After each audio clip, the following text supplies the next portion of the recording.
How is it that I find Dark Souls to be not particularly difficult, but Sekiro to be nearly impossible? Why is it that I made it almost to the end of Super Meat Boy, but struggled right on the first boss of Hollow Knight?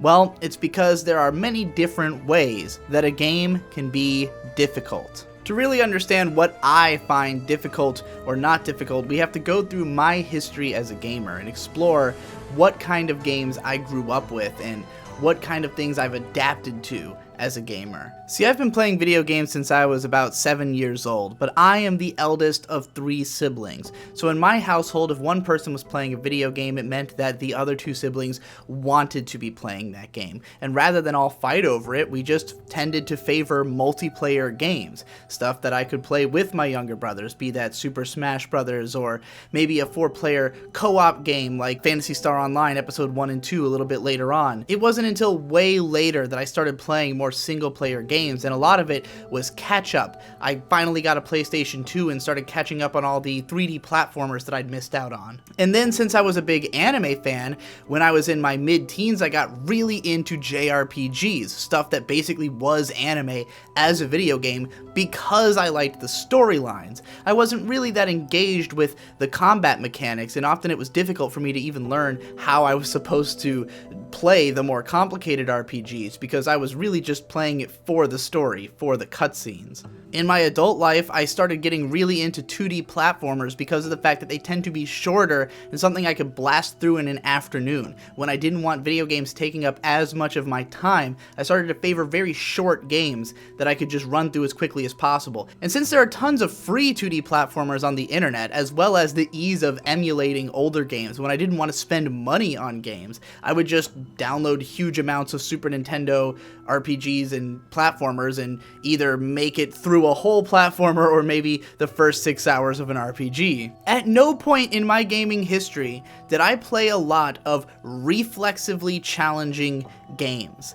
There were some times that I played the occasional first-person shooter like, say, Halo, but Halo isn't even that reflexive of a game. If you're playing on single-player mode and doing the campaign or even co-op, it's more about positioning. It's more about learning the lay of the levels and taking out the enemies in a specific order than it is about getting headshots if you want to advance. I never played Counter-Strike. I never really played any PC games that would require more precise controls because I didn't know how to make a PC play video games until the Steam era. As such, I've never really developed great reflexes. I've never developed great hand-eye coordination that would come from playing video games that require those things of you. I've never had that moment where I sat down in a game and tried to nail down a perfect parry for hours on end to beat some super hard boss in Ninja Gaiden or something. I just haven't played those types of games, and I've never developed the skill set that would translate between those games to make me good at all of them. Which is why it was no problem at all for me to play through all of the Dark Souls games,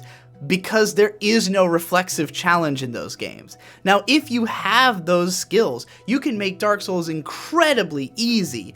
You can play it at Soul Level 1 with just a shield, and you don't have to do basically any kind of exploration or grinding. You can just cheese the game because it telegraphs all of its moves so blatantly. It's for someone who really knows how to play like action games, Dark Souls feels so slow and predictable that it's not even a challenge. What Dark Souls presents to a player who doesn't have those reflexive skills is a test of knowledge, willpower, and patience.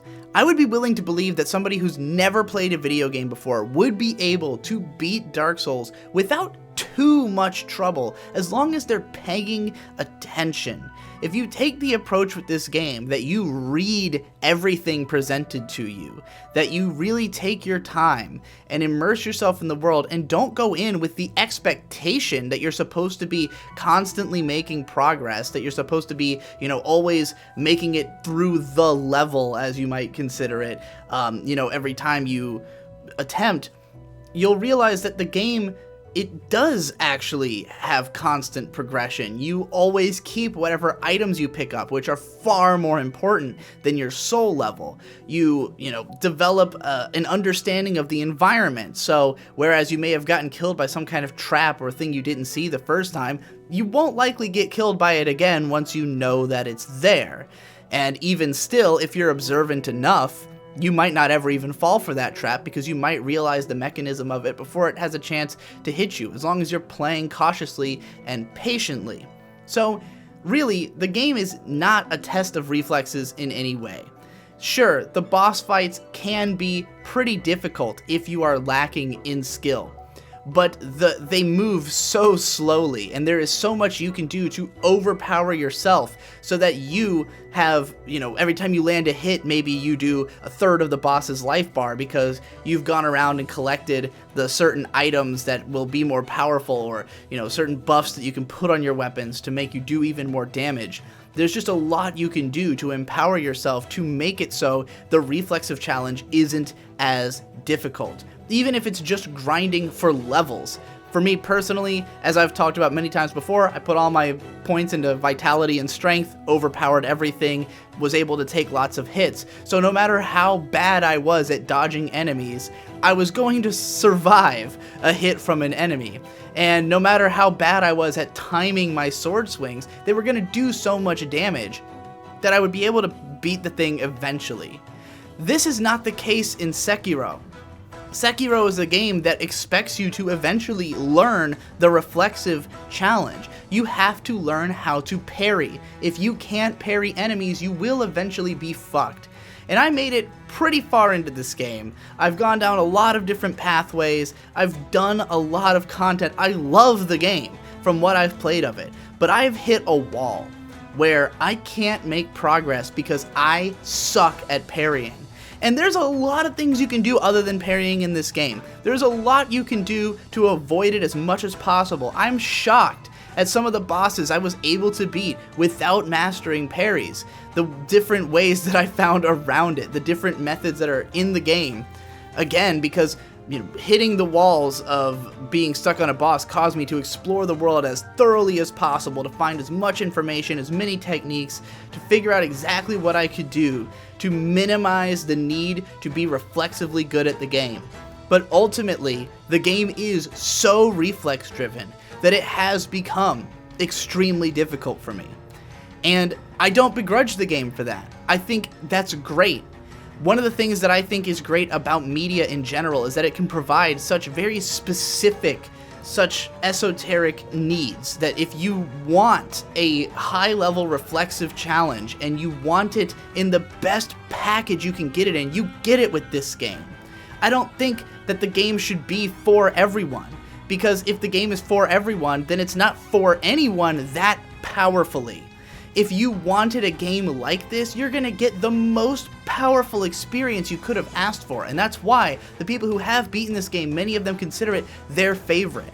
When I think of Best Guy Ever talking about how he likes Sekiro more than all of the Souls games and had already beaten it like 3 or 4 times in the time it took me to get halfway through. Meanwhile, my favorite of all the Souls games is Dark Souls 3, which I beat in 20 hours in the span of about 2 days from its release because it was so easy. I was so used to the challenges presented by the Souls games, and again, in a game where knowledge is the main thing that matters, the game not presenting any reflexive challenges meant I could just burst right through it. Sekiro, totally different story. And there was a long learning curve of just learning the new mechanics of the game, of course, because it really doesn't play like a Souls game, but just mastering the parry alone is something that if I really want to beat this game, I'm going to have to sit down and just practice parrying for hours. It's the only way I'll get good enough at it. And again, I think a lot of people have already done that in another game. And moreover, I'm 27. I'm already past the point where I could have developed this skill more easily and more naturally.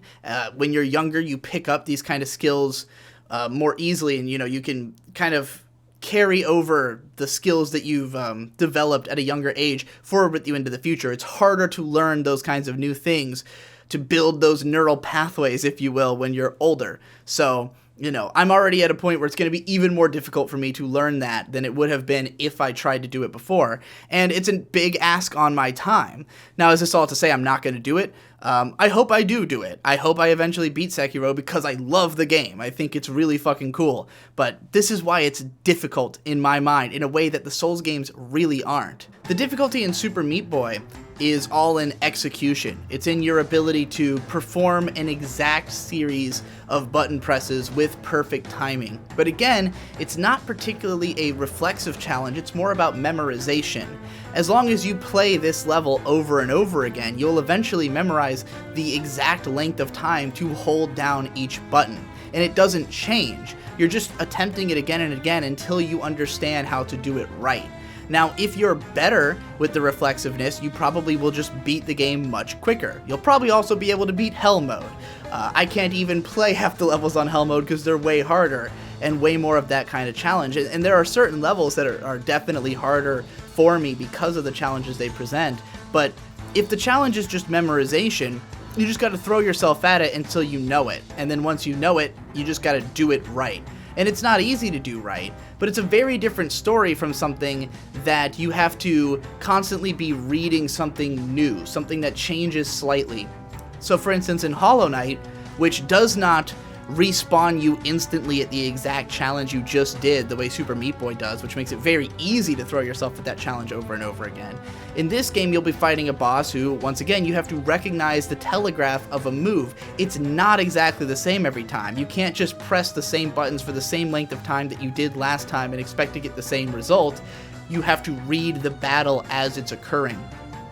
And I'm not as good at that as I am at just simply rote memorization. You see how certain games that maybe some people regard as difficult, others won't. I got into this thought just because of the fact that somebody was asking me, like, how could I find Hollow Knight so difficult as much as I did, in spite of the fact that I play a lot of 2D platformers. Well, not a lot of them really have this style of combat, and even the Souls games, I think, are easier than Hollow Knight, because Hollow Knight, being a two-dimensional game, really requires you to get your dodges down right, to actually play reflexively, whereas in the Souls games, there's so many ways around doing things that way. Like, there's bosses that you can kill from a distance, or you can get up in a certain spot on their back where their AI doesn't do a good job of recognizing you, you know, like you can circumvent them much more easily. You don't have to be dodging every time they unleash an attack. A lot of their attacks are just going to whiff if you know how to position yourself right. Positioning is easier than dodging. So, you know, all of this feeds into it. I could probably talk about other different ways that difficulty can be different between both different games and other types of media.